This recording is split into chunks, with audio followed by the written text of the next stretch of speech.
onto the main part. Now, as you know, what I have here is a very rare Recon Mark II. Recon Mark II is roughly maybe based on the Retaliator platform. As you can see, let me remove this part. It's pretty Retaliator-like, unlike the previous yellow color Recon, which everybody is complaining about for the past 1 decade, maybe 10 years.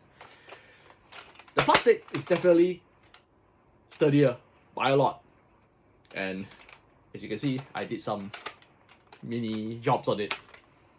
Of course, some people will ask, why do you have to do this? Very simple.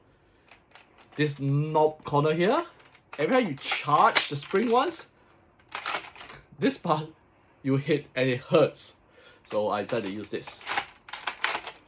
Of course, as the famous science textbook, locally made, Exploring Science #1 back in 1994 to 96 would say, bad design wastes time. Well, sort of.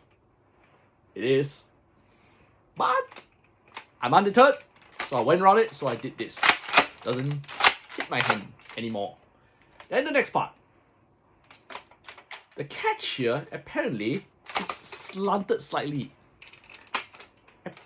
I would say that when you put heavier magazines like this as compared to these types, the weight itself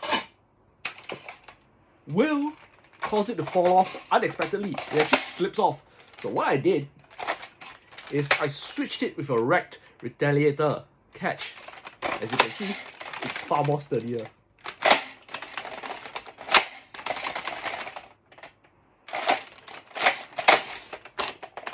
My bad. That is one of the few things you might need to look out if you happen to have a Recon Mark II. I know Recon Mark II will have all kinds of unsavory remarks, but with the correct job, you can make it worthy again. It's quite cool though, if you come to think of it. And the best of all, the inside, the plunger tube, is actually more sturdy here than the Retaliator.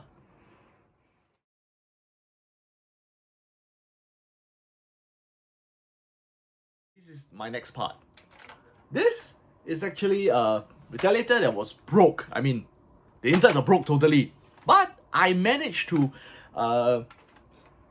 make it back from functioning. Nope, not functioning. I managed to revive it. Yes, I revived it. I'll show you what happened to it. Look here. These are the pieces of the bolt sled.